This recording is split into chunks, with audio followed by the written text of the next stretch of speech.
9장 다니엘의 기도. 메대 출신으로 아하수에로의 아들인 다리오가 바빌론 땅을 다스리는 왕이 되었다.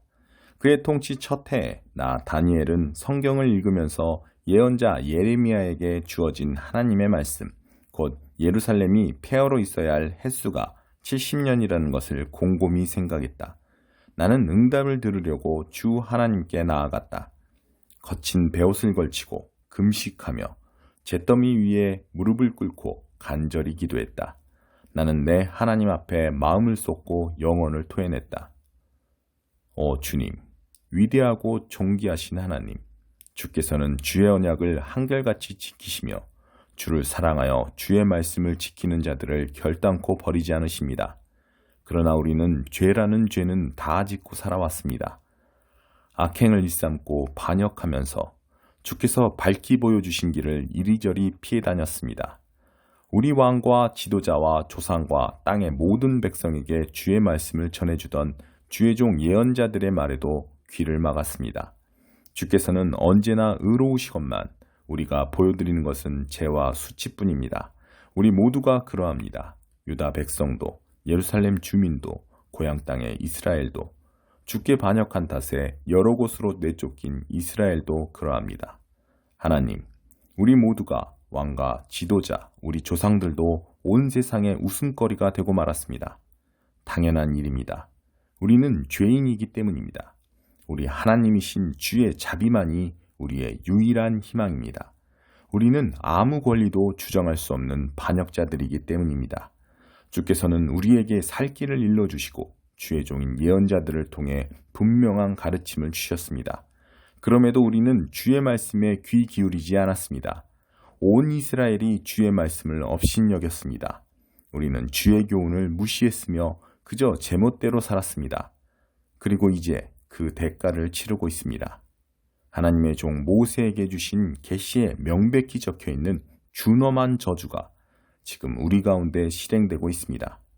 주를 거역했던 죄의 값입니다. 주께서는 우리와 우리 통치자들에게 행하시겠다고 말씀하신 일을 마침내 시행하셨습니다. 이토록 참혹한 재앙을, 일찍이 없었던 최악의 재앙을 우리에게 내리셨습니다. 예루살렘에 내리셨습니다. 모세에게 주신 하나님의 계시에 적혀있는 그대로 그야말로 모든 것을 쓸어버리는 재앙이었습니다. 아무것도 남지 않았습니다. 주께서는 이 재앙이 하나도 남김없이 우리에게 내리도록 하실 수밖에 없었습니다. 우리는 한사코 죄를 고집하면서 주를 무시하고 주의 경고를 망각했기 때문입니다. 우리 하나님이신 주께서 우리에게 행하신 일은 전적으로 옳습니다. 감히 주를 업신여기기만 했던 우리였기 때문입니다. 하지만 주님, 주께서는 우리의 하나님이십니다. 주께서는 큰 능력을 떨쳐 보이시며 주의 명령을 이집트 땅에서 건져내신 분입니다. 이 일은 아직도 무사람들의 입에 오르내리고 있습니다. 우리는 우리가 죄인이고 악하게 살아온 것도 압니다. 그러나 주께서는 언제나 모든 일을 바로잡으시고 사람을 바로 세우시는 일을 행하시는 분이시니 제발 이제도 그렇게 해주십시오. 주의 도성, 주의 거룩한 산, 예루살렘 위에 부어진 진노를 거두어 주십시오. 모든 것이 우리 잘못이며 우리와 우리 조상의 죄 때문이라는 것을 잘 압니다. 지금 우리는 주변 민족들의 웃음거리가 되었습니다. 이웃나라의 멸시를 받고 있습니다. 그러니 하나님, 주의 종이 전심으로 드리는 이 기도를 들어주십시오. 폐허가 된 주의 성소에 자비를 베풀어 주십시오. 우리를 위해서가 아니라 주님이 어떤 분이신지를 나타내 보이시기 위해서라도 그렇게 해주십시오. 하나님, 우리에게 귀를 기울여 주십시오. 잿더미가 된 도성, 주의 이름으로 불리는 이 도성을 보살펴 주십시오. 우리는 주님의 응답을 받을 자격이 없음을 잘 압니다. 그러므로 주의 자비에 호소합니다. 우리에게 남은 마지막 희망은 이 기도뿐입니다. 주님, 들어주십시오. 주님, 용서하여 주십시오. 주님, 우리를 굽어 살피시고 행하여 주십시오. 주님, 지체하지 마십시오. 주의 이름으로 불리는 주의 도성과 주의 백성의 일은 곧 주님의 일이기도 합니다. 내가 나의 하나님 앞에서 내 죄와 내 백성 이스라엘의 죄를 아뢰고 내 하나님의 거룩한 산을 위해 마음을 쏟아 간절히 기도하고 있는데 기도에 몰두해 있던 저녁 예배 시간 무렵 이전 환상에서 봤던 사람 모습의 가브리엘이 새처럼 날아와 내게 다가왔다. 그가 내 앞에 서서 말했다. 다니엘아, 너에게 깨달음을 주려고 내가 왔다. 내가 기도를 시작하자마자 응답이 내렸고 나는 그 응답을 내게 전해주려고 왔다. 내가 참으로 큰 사랑을 받고 있구나. 그러니 이 응답을 잘 들어라. 계시의 분명한 뜻에 귀를 기울여라. 내 백성과 내 거룩한 도성의 반역을 제압하고 죄를 멈추게 하고 범죄를 쓸어내고 모든 일을 영원히 바로잡으며 예언자가 본 것을 확증하고 지성소에 기름을 붓는데 이른 이래의 기간이 정해졌다. 너는 다음의 사실을 반드시 깨닫고 알아야 한다. 예루살렘을 재건하라는 말씀이 내리는 때부터 기름 부음 받은 지도자가 오기까지 7일에가 지날 것이다. 재건 기간은 길을 닦고 못을 두르는 일까지 포함해서 62일에가 걸릴 것인데 힘겨운 시간이 될 것이다. 62일의 후에 기름 부음 받은 지도자가 살해될 것이다. 그의 최후다. 새로 오는 지도자의 군대가 도성과 성소를 폐허로 만들 것이다. 홍수에 휘말리듯 도성이 종말을 맞을 것이다. 마지막까지 전쟁이 휘몰아쳐서 그 땅이 전부 황폐하게 될 것이다. 그런 다음 한 이래 동안 그는 많은 자들과 강력한 동맹을 맺을 것인데 그 일의 반이 지날 즈음 그가 예배와 기도를 그 땅에서 추방할 것이다.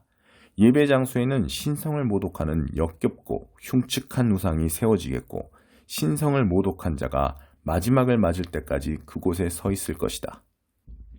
10장 티그리스 강가에서 본 환상. 페르시아의 고레스 왕 3년에 바빌론 이름으로 벨드사살이라고 하는 다니엘이 한 메시지를 깨달았다.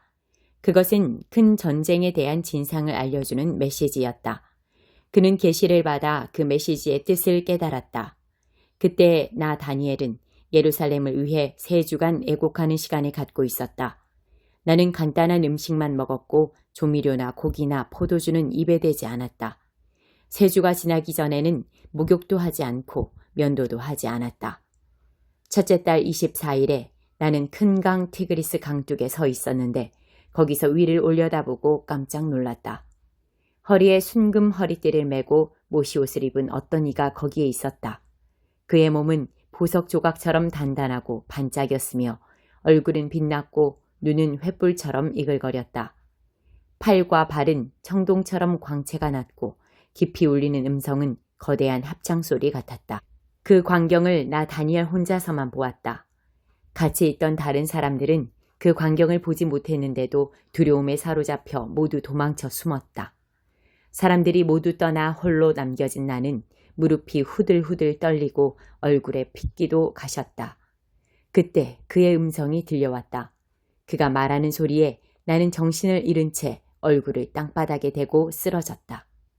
그러자 어떤 손이 나를 어루만지더니 내 손과 무릎이 땅에 닿도록 일으켰다. 그가 말했다. 뛰어난 자 다니엘아, 귀 기울여 나의 메시지를 들어라. 일어서라, 곧게 서라. 네게 이 소식을 전해주려고 내가 보냄을 받았다. 그의 말을 듣고 내가 일어섰으나 여전히 떨고 있었다. 다니엘아, 진정하여라. 그가 계속해서 말했다. 두려워하지 마라. 내가 이 일을 깨달으려고 내 자신을 낮춘 순간부터 하나님은 내 기도를 들으셨다. 그리고 내가 너에게 왔다. 페르시아 왕국의 천사장이 내 길을 가로막아 시간이 3주나 지체되었지만 가장 높은 천사장 가운데 하나인 미가엘이 나서서 나를 도와주었다. 나는 그를 페르시아 왕국의 왕과 함께 있게 놔두고 떠나왔다. 마침내 내 백성에게 일어날 일을 내게 보이기 위해 이렇게 온 것이다. 이 환상은 장차 있을 일에 대한 것이다. 그가 말을 하는 동안 나는 땅만 보며 아무 말도 하지 못했다. 그때 갑자기 사람 손 같은 것이 내 입술을 어루만졌다. 그러자 내 입이 열리고 그에게 말을 하기 시작했다. 주여, 저는 주를 보고서 두려움에 사로잡혔습니다. 무릎이 후들후들 떨리고 움직일 수조차 없습니다. 사지가 굳고 숨을 쉬기조차 어려운데 미천한 종인 제가 어떻게 감히 주와 이야기할 수 있겠습니까? 그러자 사람 모습의 그가 다시 한번 나를 어루만지며 힘을 북돋아 주었다. 그가 말했다. 친구여, 두려워하지 마라. 평안하여라. 다 잘 될 것이다.